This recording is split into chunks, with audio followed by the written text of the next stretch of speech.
Hey everyone, it's Daphne from Scrap and Create, and we are going to work on the cover of Nature's Notebook. And I've got a couple of pieces of paper laid out. We're going to have to do some trimming. I'm going to wrap the spine. So I've trimmed this out, and I'll let you know what size that is. And I had just clipped it to the book so that it would train a little bit. And this is 8.5 inches.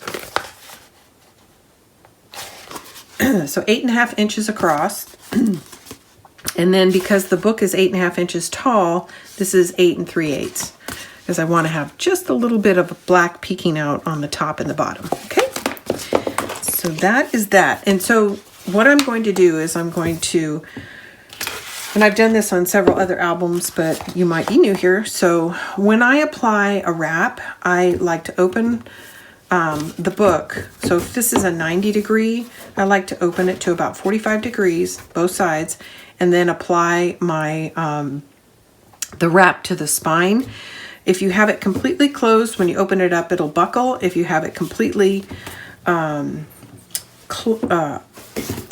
and then you go to try to close it, you could potentially tear your paper. So you're going to open it so that both sides are at roughly a 45 degree angle. Now I'm trying something a little bit different. I've not done this before, but I have this gigantic roll of score tape, which is 6 inches wide, which is what I put across the center, and we'll see how we do, but I've not used this before. Typically I run lots of strips of tape, which I kind of like because you can put your first couple of strips down and then slowly peel them off as you go. This, you're going to really have to commit to it all at one time. And because there is so much tack here, I am going to add glue. I don't usually do that, but I want to give myself a few minutes to maneuver this paper before I'm completely committed. So I'm just going to cover the part that's right here while I try to get it centered up and down. And I like to apply the glue actually directly to the tape, because the tape is not thirsty. It'll allow the glue to stay wet longer than if you apply it here. So just a little bit of what my thought process is. Now I pre-scored the paper just so I can see my lines. Okay, so what I'm looking for right now, I'm not going to try to tack the sides down at all. I'm just looking for up and down.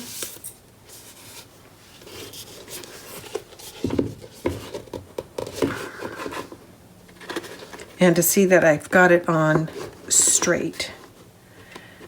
And that looks pretty good. So I'm going to go ahead and start pressing that into place. Okay, same thing on this side.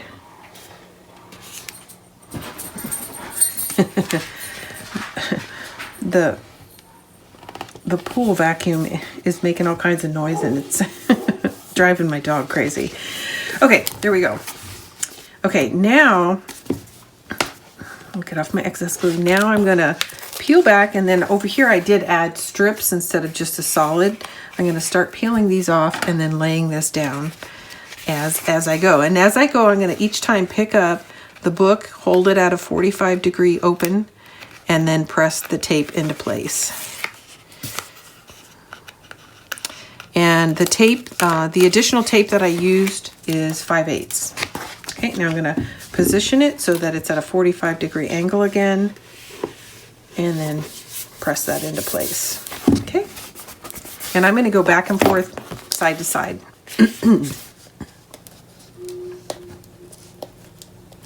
So it's interesting, and we'll see how much I like this really wide tape. I found it difficult to use because, you know, it's grabbing so much space at one time, so much of the paper at one time. It was kind of a challenge. Okay, pressing that into place, and then on both sides I still have one strip left.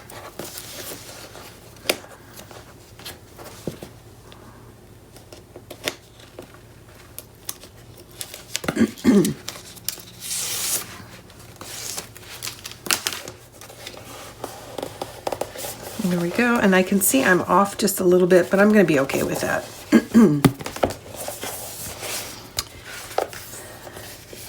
And this is the last strip on this side, which I tore. There we go. Hold it at 45 degrees and press it into place. All right, I'm gonna do a little housekeeping, and then we are going to trim out the front and back. So I have to make a decision on what's front and what's the back. And while I'm doing that, I'm gonna go ahead and varnish all this into place.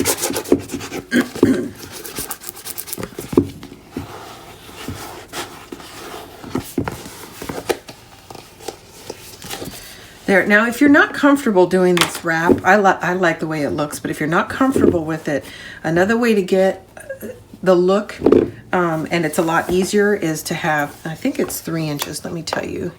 Yeah, a 3-inch strip here, do a 2.5-inch strip there, and a 3-inch strip here, and you'll have black right at the hinge area, but it's a little bit easier to try to deal with a 3 by 8.5 than it is this large piece of paper and wrapping it around. So that's an alternative. And I've done lots of albums where I've used that design. And there we go. So I've chose this very simple black that's gonna go right here as our base. And I'm gonna trim it real quick as soon as I find my pencil. Here it is. And I'm gonna tell you what the rough estimate is, but I think it's best to lay it down and put your little tick mark. So I want a small sliver of black showing through the spine and the cover.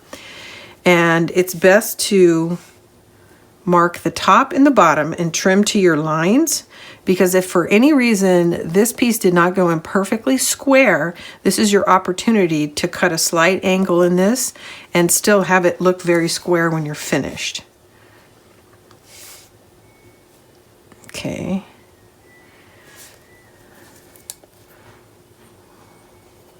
So I'm going to put a tick mark here at the top, then I'm going to slide it up. Look for the same margin on the edge here that I did the first time.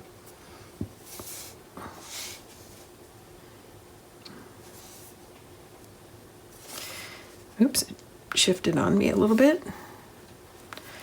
And then I'm going to put a tick mark down here. And then when I lay it in my trimmer, I'm going to make sure those two lines are where the blade's going to travel.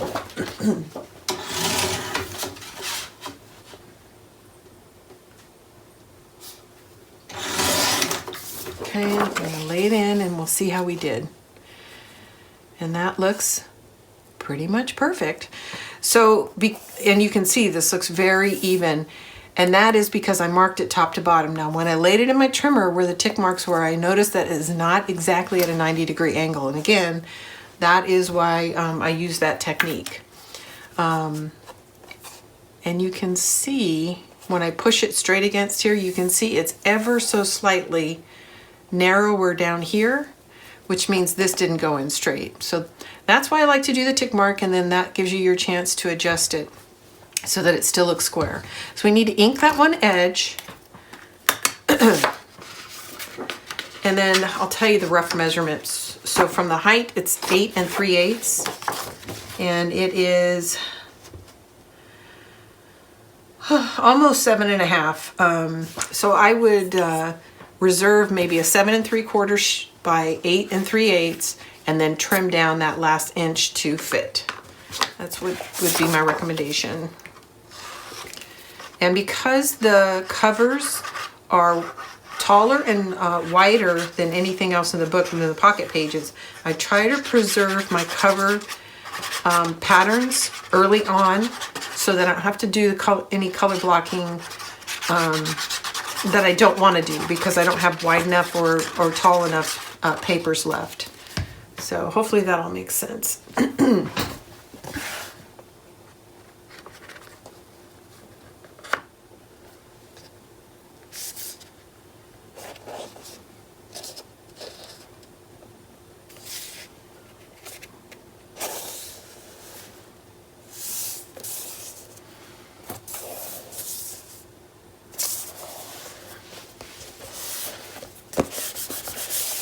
Okay, I'm going to burnish this all into place. Okay, and that is the base for our cover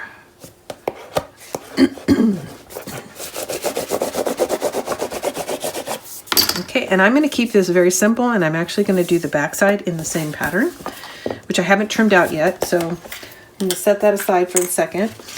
Now, for the main feature on the cover, this is fussy cut from this image.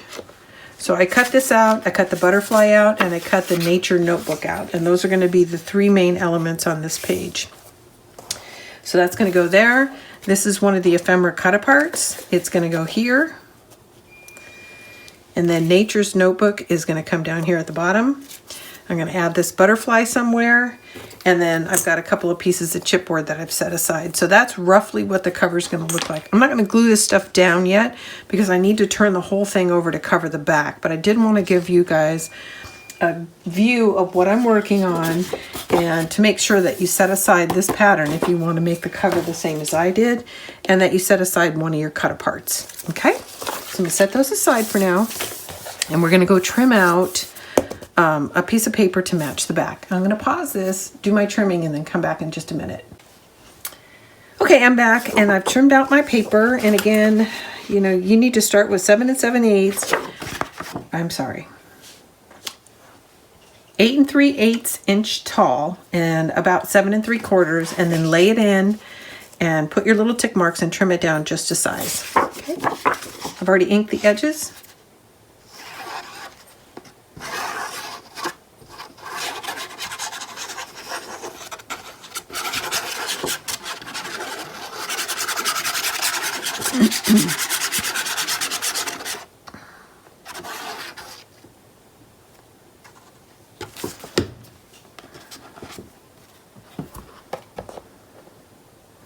This is always a little bit awkward because the cover wants to jump around on you. There's nothing holding it open.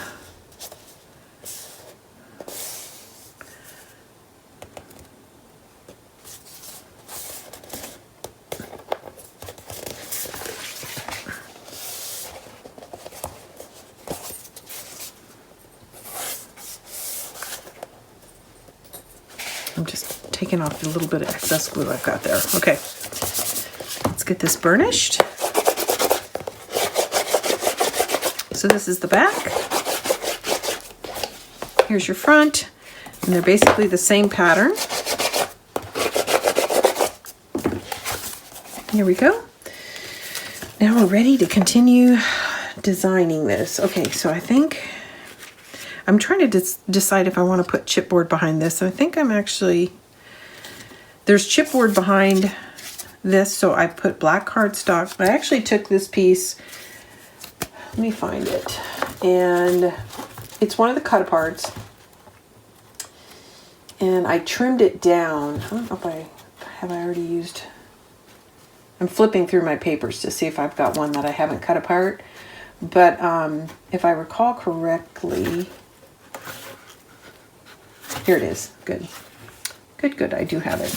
Okay, so if the whole thing has this green frame around it, and I didn't want the green on the green, so basically I trimmed it down to this cream here, and that's what I'm using. And then I also layered it on top of black cardstock, and that's going to go here. This goes here, and then Nature's Notebook, I've got this little black piece that sticks out. I'm going to put that there. So that's what my current plan is. So I do think I'm going to go ahead and try to add some chipboard to the back of this. And I just use whatever I have left over from making my covers. I'm going to cap my glue real quick. So it doesn't necessarily fit perfectly, but it's an, you know, I can cover most of the space. And I prefer chipboard to foam. I like that it's rigid, and I think that it helps everything hold its shape better. Now, I do like foam when I'm making cards, especially if they're going to go in the mail, because you can compress them, and then your card's not so bulky in the mail. But for albums, I really prefer the chipboard. Okay, I'm going to cut off a couple more pieces.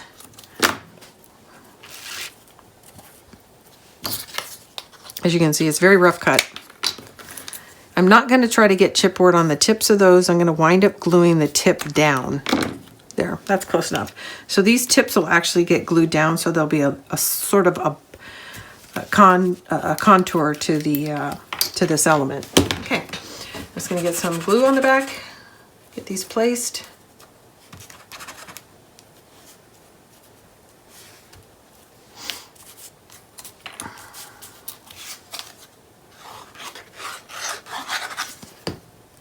When you're working with chipboard, you have to kind of work fast because the chipboard is so thirsty. Your glue dries really quickly.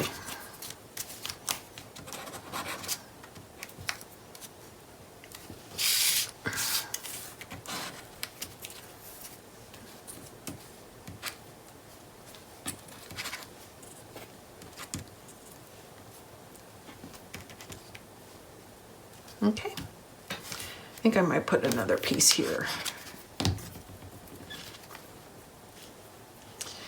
There we go. So that's good enough. So I'm going to start by placing this piece and then we'll add the other elements. Okay. I'm going to put a dot of glue on each one of these tips.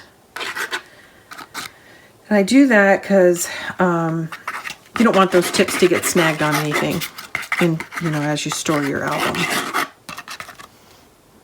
Okay.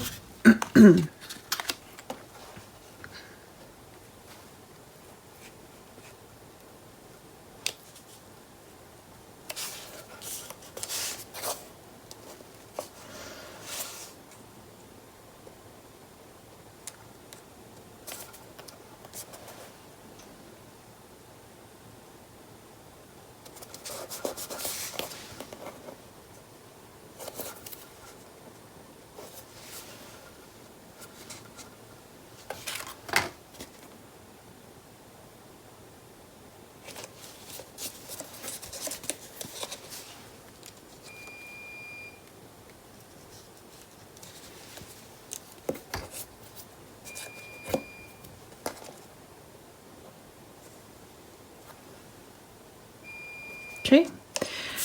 Whoops, that doesn't want to stick down, does it? Okay, just hold that for a few seconds.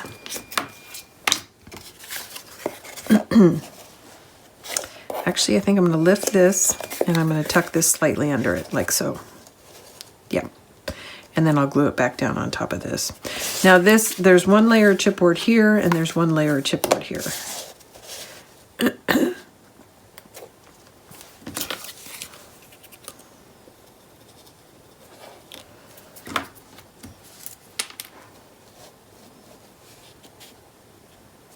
Okay.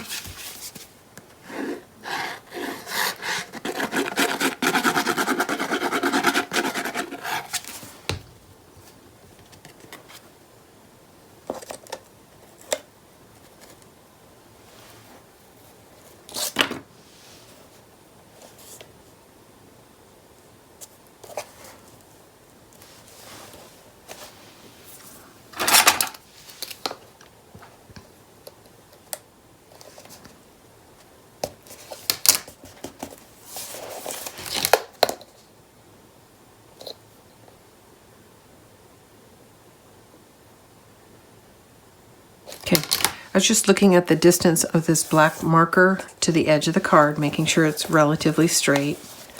It looks pretty good. And now I'm going to go ahead and glue this flap down.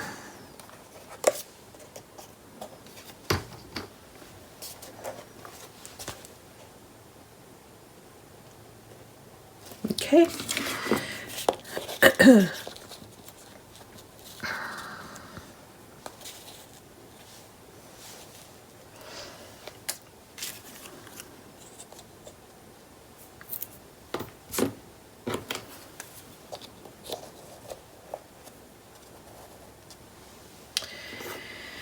And this is kind of what I'm planning on. Okay, I'm gonna go ahead and glue this to here.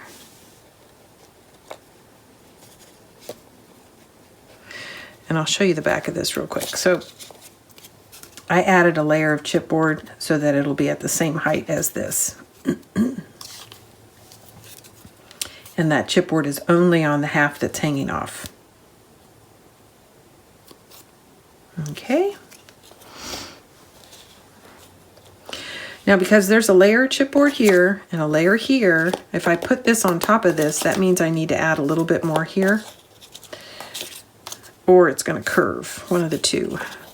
The other option is to go at the same level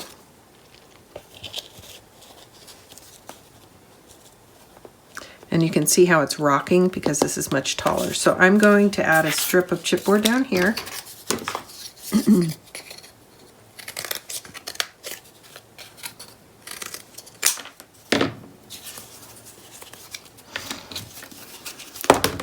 Oops.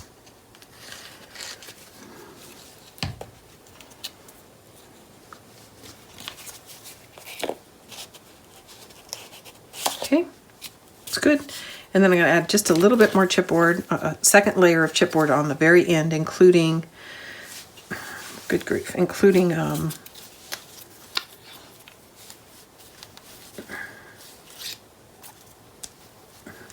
doesn't want to open up for me. There we go.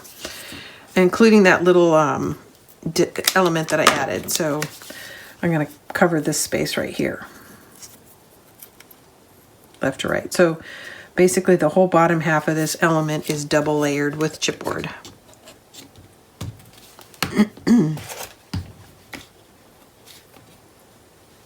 There we go. Now we'll give that a second to dry and then we can layer this on. Okay.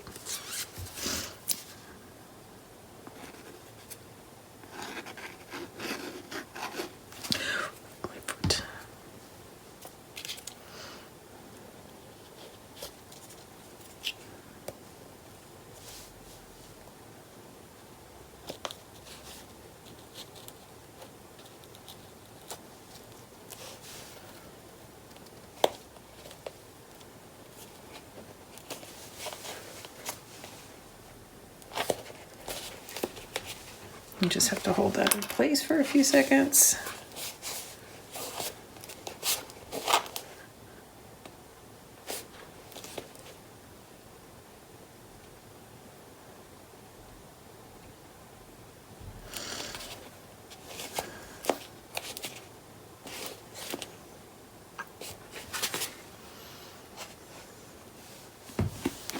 Okay.